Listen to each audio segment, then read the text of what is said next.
what is the biggest outlying risk to the global economy right now? Last year here, you told me it was instability in the Middle East. We still very much have that. Certainly the instability in the Middle East is an issue, and the instability is not just the tension between Israel and Iran, that if they were to become violent, they could spike oil prices to double from current level and tip the global economy into recession.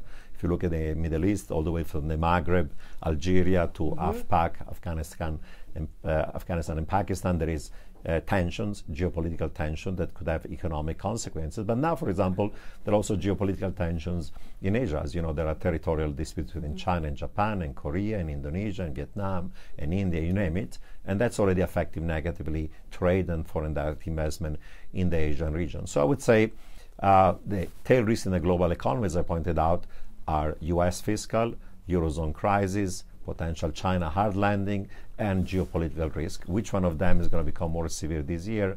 We'll have to see. But even if one of them is not dominant, the combination of all of them going in the wrong direction, and they don't have to become virulent. If we have a bigger fiscal drag, if the problems of the Eurozone become worse, if the landing of China is harder rather than softer, and short of a war between Israel and Iran, if negotiation and sanction fail, then Israel is going to start to talk about war, fuel premium goes up, oil prices go up 20%, and that's a negative. So you don't need oil at 200, even oil at 140 will be a negative for the global economy. It's clear that you don't think this recovery is stable, because many look and they say Europe is coming back from the edge, no hard landing yet in China, U.S. housing recovery is looking better than it has in years.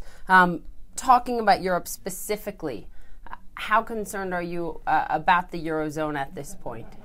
Well, the tail risk of something disorderly in the Eurozone, like the Greek exit or Italy and Spain losing market access, there were severe risk in the middle of last year, have been reduced. And been reduced because now the ECB has announced this new program of bond purchases, the OMT, because there is this new ESM, there's another €500 billion of money available for banks and sovereign, because there is talk about banking and fiscal union, and because now the German attitude towards the peripheral Eurozone has become more constructive. So the tail risks are lower, spreads are lower, but if you look at the fundamental problems of the Eurozone, lack of economic growth and continued recession, low potential growth because of demographic and lack of reforms.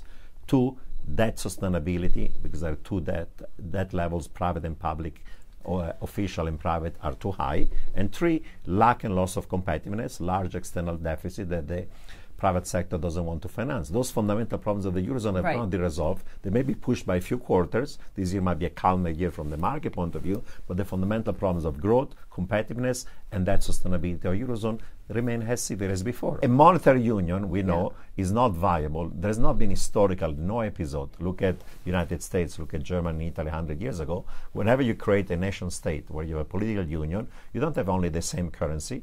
You have a banking union, you have a fiscal union, and you have an economic union. That's what makes the common currency viable. If you have just the common currency and the rest of it, and that's a flaw of the design of the Eurozone, they created just a monetary union without the banking, fiscal, and economic and political, that's not viable. So either you move forward in that direction of union integration, or you'll have disunion, disintegration, balkanization, and eventually break up. So however slowly, Europe has to move forward, because if you don't move forward, it's like being on a bike. You cannot just stand there, you're going to fall off. Are we looking at a 3-speed Europe in the sense that you have the Eurozone, and then you have EU states that want to join, and then you also have potentially EU states that want looser ties, possibly the United Kingdom? Are we looking at something of that form going forward?